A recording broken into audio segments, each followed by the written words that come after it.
literally was down the street from where I was at. In the small town of Marion, Iowa, where the streets are lined with quiet homes and familiar faces, 20-year-old Melody Hoffman was a bright light. Loved by all who knew her, Melody's warm heart and infectious smile could melt anyone's heart. She had a special bond with her mother, Megan, and shared a passion for caring for animals. Despite living with a mild intellectual disability, Melody's trust and kindness towards others were unmatched, making her both vulnerable and cherished. On the night of February 17th, 2024, nothing seemed out of the ordinary. Melody and Megan spent the day together, running errands, enjoying tacos, and watching a movie on the couch. It was a Saturday night like any other. But then, something unexpected happened. At 11:30 p.m., without saying a word, Melody slipped out of the house, leaving Megan in the dark. What seemed like a simple exit would soon unravel into a tragedy that would change the lives of everyone who knew her. As we continue with this story, make sure to like, subscribe, and share where you're watching from in the comments below. The story you're about to hear will leave you questioning everything. Stay tuned at 11:27 p.m. Megan's phone lit up with a notification from the Live 360 tracking app. Melody had just left the house. The camera in the living room had captured Melody walking out, her phone screen flashing as if she were receiving a message. Megan immediately sent a text asking Melody to return home, but the response that came back was far from typical. The message was longer, more detailed, almost like it wasn't written by Melody at all. It didn't sound like the short, simple replies Megan was used to. Worried, Megan continued to reach out, sending text after text, but the responses came more slowly and seemed odd. The app showed Melody heading northwest, toward Morgan Creek Park, and then back toward Marion. But suddenly, at 1:17 a.m., Melody's location on the map disappeared completely. As the night wore on, the messages stopped. No more responses. Megan's heart sank. Her instincts told her something was horribly wrong. She kept texting, but the answer she got seemed off. It wasn't her daughter anymore on the other end of the screen. A chilling thought struck her. Someone else was using Melody's phone. Someone who was out there with her, in the dark, with her daughter, and they had turned off her location at BY now. Megan's concern turned into a sharp fear as she realized that her daughter wasn't just out for a late-night adventure. Something was terribly amiss. And as the hours passed without any word from Melody, Megan's worst fears were beginning to take shape. By the time the first light of morning crept over Marion, the search for Melody had intensified. The town was alive with an unsettling sense of urgency. People who had known Melody, and those who hadn't, began combing the area. Her absence felt like a growing shadow over the peaceful town, and the weight of uncertainty clung to the AIR. IT was a few miles south, near Lily Lake in Amana, that a passerby, a local birdwatcher, stumbled upon something that would forever change the course of the investigation. The figure lying in the grass was barely visible at first, half hidden by the overgrown reeds. The passerby, unsure if what they were seeing was real, took a closer look, only to realize that what they were looking at was the lifeless body of a young woman. It was Melody Hoffman. The authorities were immediately called, and within moments, law enforcement and crime scene investigators flooded the area. The confirmation came swiftly. The body was indeed Melody's. The quiet of the lake was shattered by the reality of what had just been discovered. It was an impossibly tragic end to a night that had started so ordinarily. Melody, the bright, cheerful young woman with a trusting heart, was now gone as investigators scoured the area. The severity of the crime became clear. Melody had suffered unimaginable violence. She had been strangled, her life taken in the cruelest of ways. The body revealed signs of multiple stab wounds, each one a brutal reminder of the horror she had endured. But what really sent chills to the team of investigators were the post-mortem injuries, wounds inflicted after she had died. These markings raised unsettling questions about the nature of her murder. The scene was eerily calm, though. No signs of a struggle. No traces of frantic, desperate movement. Melody's body was found in an area that was largely undisturbed. The silence of the scene spoke volumes. It suggested something chilling. This wasn't a spur-of-the-moment crime, but one that had been meticulously planned. It was a crime crafted with precision, something that took thought, preparation, and an understanding of how to manipulate the situation to conceal the true nature of the murder. Investigators speculated that Melody had been killed somewhere else, and her body had been brought here to be left in a way that would mislead authorities. The staging suggested a sexual assault, an attempt to cloud the investigation, and create a narrative that would lead the detectives down the wrong path. But as the forensic evidence came together, it became clear that this was no random act of violence. This was the work of someone who knew exactly what they were doing as the authorities worked tirelessly to piece together the facts. The quiet town of Marion, Iowa, was forever changed. The brutal murder of Melody Hoffman would send ripples through the community. An investigation would open doors to dark secrets and shocking revelations as the investigation into Melody's death continued to unfold. The focus quickly shifted to McKinley Louisma, Melody's ex-boyfriend. McKinley had been an integral part of Melody's life for a brief period, but their relationship ended in December, only 2 months after it had begun. At first, their relationship had seemed promising, but the truth was far more complicated. The breakup between McKinley and Melody had been anything but amicable. What started as a love story quickly soured when Melody discovered that McKinley had rekindled his relationship with his ex-girlfriend, Nikia. The revelation devastated Melody, leaving her feeling betrayed and heartbroken. The tension between the two grew, with their conversations turning into bitter arguments. Melody, in a fit of frustration, even threatened to call the police during one particularly heated exchange, which only made things worse. However, it wasn't just the emotional fallout from the breakup that caught Megan's attention. It was a disturbing text message that arrived on Melody's phone just before her disappearance. The message was chilling, and its contents would haunt Megan for the rest of her life. It read, "I hate you and your family. Ain't safe." The words struck Megan deeply. They were filled with an unmistakable sense of malice. She immediately felt the familiar weight of suspicion settle in her chest. McKinley was the only person in Melody's life who had brought such chaos and conflict, and the thought that he might be involved in her disappearance was a terrifying realization. Despite Megan's concerns, McKinley adamantly denied any involvement in Melody's disappearance. When Megan confronted him about the text message, McKinley denied even knowing about it. He insisted that he hadn't seen or spoken to Melody that weekend, and he maintained that their breakup had been a peaceful one. But as investigators dug deeper, it quickly became apparent that McKinley's story didn't add up. Surveillance footage from local cameras painted a very different picture.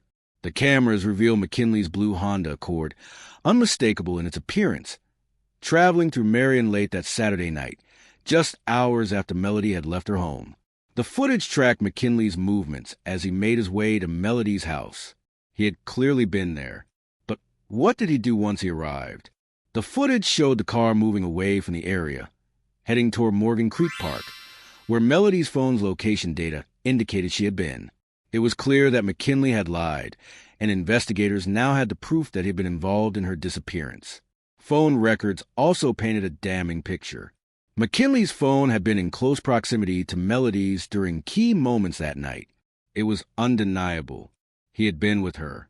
In fact, the data from McKinley's phone and Melody's phone pointed to him being the last person to have seen her alive before she vanished. Despite McKinley's insistence that he had not seen Melody, the mounting evidence suggested otherwise. The lies were piling up, and with each new piece of evidence, McKinley's involvement in Melody's tragic fate became harder to deny. But there was more to the story, something even more unsettling that investigators would soon uncover.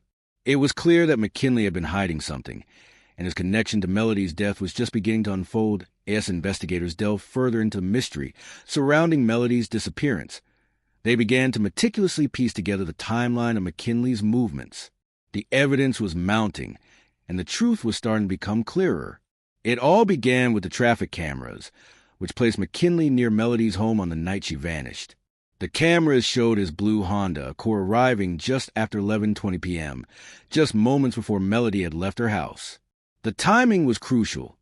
It was now confirmed that McKinley had indeed been in the area, despite his earlier claims that he hadn't seen Melody. But the footage didn't just show him near her house. It also captured his car heading toward Morgan Creek Park, a location that had been flagged on the phone's tracking data.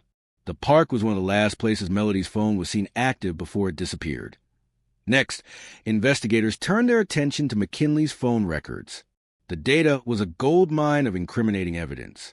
Not only had McKinley's phone been near Melody's at critical points, but his phone records revealed something even more damning. He had conducted several searches for both Lily Lake and Morgan Creek Park, just hours before Melody's death. These were not casual searches. These were deliberate, planned searches, places that would later become key locations in the investigation. The timing of these searches was chilling. McKinley had researched these locations only hours before Melody's body would be found near Lily Lake. The connection between McKinley and the crime was becoming undeniable as investigators gathered more evidence from McKinley's vehicle. The pieces began to fall into place. They discovered several machetes in the trunk of his car, along with gloves and a roll of duct tape, items that were eerily similar to the ones found at the crime scene. But what was even more disturbing was that these items had been purchased just days before the murder, casting an even darker light on McKinley's involvement. It was as though he planned this, meticulously preparing for the night that would end Melody's life. The investigation was moving quickly, and yet McKinley's story still wasn't adding up, despite all the mounting evidence. He continued to deny any involvement in Melody's death. His lies were unraveling, but he refused to admit the truth. Investigators had uncovered enough evidence to charge him with involvement in Melody's murder, but they were still missing something crucial. Proof of who else was involved, and as the investigation continued, a breakthrough came when McKinley's friend, Dakota Van Patten, was implicated in the crime. Dakota, who had been hanging around with McKinley in the days leading up to murder, suddenly became a key figure in the case. Investigators dug deeper into Dakota's background, hoping to uncover any connections that might explain his involvement. It didn't take long before they discovered that Dakota had been with McKinley on the night of the murder. In fact, McKinley himself had implicated Dakota in his confession. He claimed that Dakota had played a role in the abduction and murder of Melody. McKinley's story painted Dakota as an accomplice, someone who had helped him execute the crime, someone who, according to McKinley, had been with him every step of the way. The pieces were finally starting to come together. Investigators now had a clear picture of the crime, how McKinley and Dakota had planned and carried out the murder. They had the timeline, the evidence, and now they had the names of those involved. The investigation had revealed something even more shocking than anyone had initially realized, a twisted collaboration between McKinley and Dakota, two friends whose actions had led to a brutal and senseless death. But the story didn't end there. As investigators continued to examine the details, they would uncover even more unsettling truths that end the aftermath of Melody's brutal murder. The truth about Dakota Van Patten's involvement began to emerge. At first, McKinley tried to paint himself as a mere bystander, claiming that Dakota had coerced him into participating at gunpoint. However, as investigators dug deeper into the details, they discovered a much more complex story, one that involved careful planning and active participation by both men. Dakota Van Patten was a relatively new acquaintance of McKinley's, but his role in the tragedy was undeniable. According to McKinley, it was Dakota who had first suggested the idea of a ransom, an act driven, McKinley said, by Dakota's jealousy. Melody's kindness and generosity, along with her perceived wealth, made her an easy target for someone like Dakota, who harbored dark intentions. But as the night unfolded, it became clear that McKinley's involvement was not as passive as he had initially claimed. The pair's fateful night began when Dakota pulled a gun on McKinley and ordered him to help restrain Melody using duct tape. McKinley, initially hesitant, was soon under the weight of Dakota's threats. In a moment of fear, McKinley claimed he complied out of sheer terror, but it was evident from the evidence that his participation went far beyond being a reluctant accomplice. As investigators scoured the scene and traced the men's movements, they uncovered a trove of disturbing evidence. Among the items recovered was a bloody shirt and gloves, both purchased at a local Walmart just hours before the murder. Dakota's phone also told a story of its own. Photographs on his device revealed a chilling glimpse into the night's horrors. In these photos, Melody could be seen with duct tape over her mouth and a bloody nose, her face etched with fear and despair. These images were taken shortly before the violence that would ultimately end her life. But the photographs weren't the only unsettling discovery. Dakota's social media activity told a darker tale of his intentions leading up to the crime. In one post, Dakota had mentioned plans to get even, and his social media interactions with McKinley hinted at a deeper connection to the crime than initially believed. These pieces of the puzzle began to form a clearer picture, one that pointed directly to Dakota's active participation in the murder. Investigators now had a clear understanding of what had transpired that night. Dakota's jealousy and manipulative behavior had sparked a deadly chain of events, and McKinley's involvement, whether coerced or not, was undeniable. Yet, even as the evidence mounted, McKinley continued to downplay his role, claiming that Dakota had forced him into the crime. This only deepened the mystery of Dakota's true intentions and the extent to which McKinley had been complicit in the murder of Melody Hoffman. The final, shocking revelation came when detectives linked Dakota's phone and McKinley's movements to the scene of the crime. Despite McKinley's claims of being coerced, the evidence made it clear that the murder had been a joint effort. They had planned it together, and Dakota had executed it with brutal efficiency. As the investigation progressed, it became apparent that Dakota was not just an accomplice, but a key player in the crime. His actions, driven by jealousy, greed, and a thirst for control, had led to the tragic loss of an innocent young woman's life. But even as authorities pieced together the details of the murder, there was still much to uncover about the dark, twisted motives that had driven both men to commit such an unspeakable act. The courtroom was tense as the trial of McKinley Louisma and Dakota Van Patten began. The air was thick with emotion, not only from the families of the accused, but also from the community members who had gathered to witness the justice process unfold. The prosecution, armed with a mountain of evidence, took to the stand, determined to ensure that McKinley and Dakota would face the consequences of their heinous actions. The case was more than just a trial. It was a search for justice, for answers that would hopefully bring some closure to the heartbroken mother, Megan, who had lost her daughter in the most unimaginable way. The prosecution's opening statement was clear and direct. McKinley and Dakota had lured Melody into a deadly trap, manipulating her trust and using her gentle nature against her. They were the architects of her demise. The prosecutor began by laying out the evidence, connecting the dots between McKinley's actions, the harrowing moments leading up to Melody's murder, and the aftermath. They presented the photos of Melody, her face covered with duct tape and bruises, each image telling a disturbing story of the final hours of her life. It wasn't just a random crime of passion. It was a meticulously planned and executed act of violence. The prosecution painted a chilling picture of how the two men had trapped an innocent young woman in their web, taking her life for reasons that no one could rationally comprehend. The key piece of evidence was McKinley's digital footprint. In the weeks leading up to the murder, McKinley had searched for weapons online, machetes, knives, and tools that were later found in his vehicle. His searches included maps of Morgan Creek Park, Lily Lake, and other locations near where Melody was ultimately found. Messages to Melody, which had been sent in the days before her disappearance, hinted at a growing tension and a dangerous situation that neither she nor her mother could have. Anticipated, i.e. the defense's corner, McKinley's attorney argued that his client had been coerced into participating in the crime. They claimed that McKinley was forced by Dakota at gunpoint, unable to escape the situation. But the evidence didn't support that narrative. The phone records, the surveillance footage, and McKinley's inconsistent statements to the police told a different story, a story of someone who was far more involved than he wanted to admit.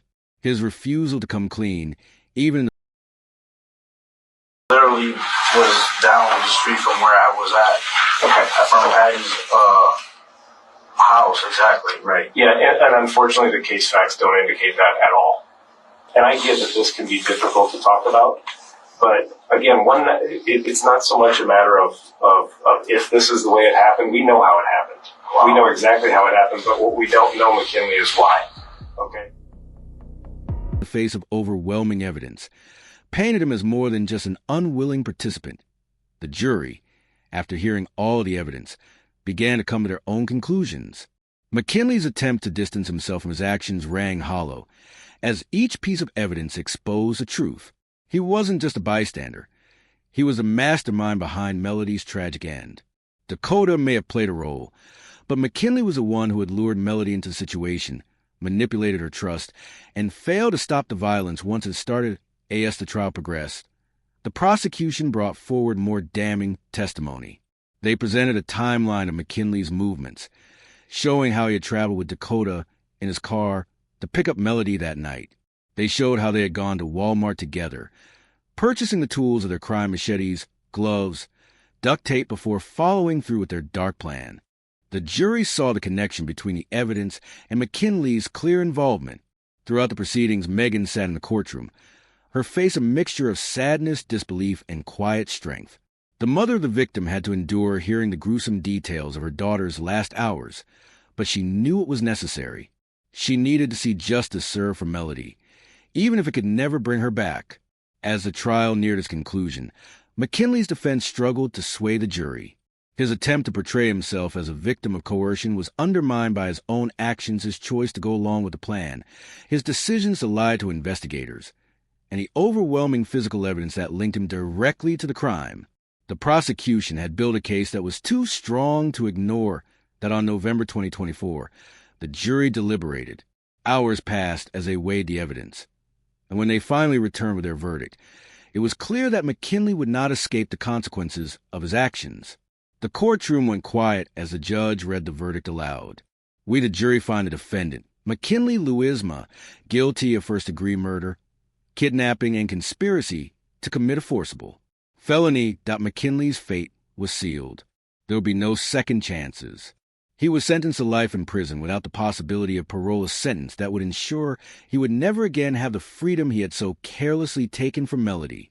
It was a bittersweet victory for Melody's family, especially Megan, who had fought so hard for the truth to come to light.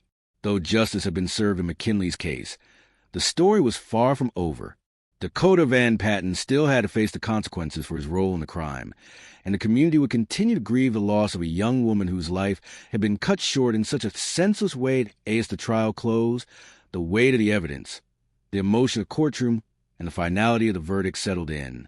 McKinley's life behind bars would serve as a small measure of justice for Melody, but for Megan and the rest of those who loved her, the road to healing was only just beginning. Stay with us as we continue to follow the tragic journey of Melody Hoffman and the pursuit of justice for her. Make sure to like, comment, and subscribe so you don't miss any of the upcoming updates. Your support helps keep the search for truth alive. As the dust began to settle in the wake of McKinley Louisma's conviction, the journey for justice was far from complete. The community of Marion, Iowa, had witnessed an unimaginable tragedy, and yet they rallied together, determined to ensure that Melody Hoffman's story would not fade into the background. While the verdict brought a sense of relief, it was not the end. There was still the matter of Dakota Van Patten, whose trial was set to begin in 2025. But as the case continued to unfold, the memories of Melody, her infectious smile, her warmth, her boundless kindness remained ever present. The pain of losing a daughter, a friend, a bright soul, would never truly disappear.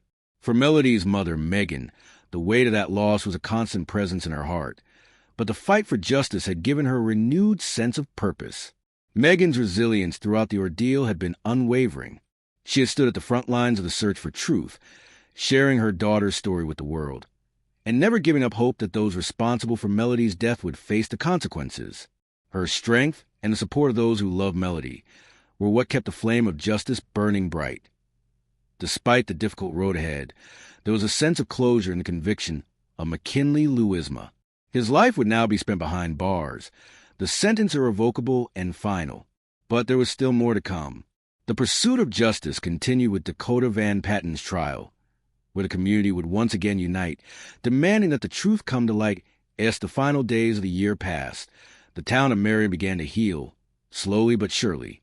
Memorials were held, and the town gathered to honor the young woman whose life had been so senselessly taken.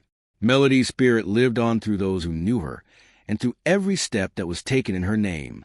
Her mother, though broken, found solace in knowing that justice had been served, even as the fight continued. She held on to belief that the pursuit of truth would not be in vain.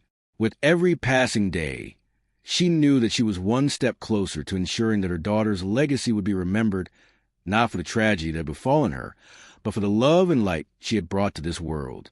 The journey was far from over, and while there was much more to be done, one thing was certain.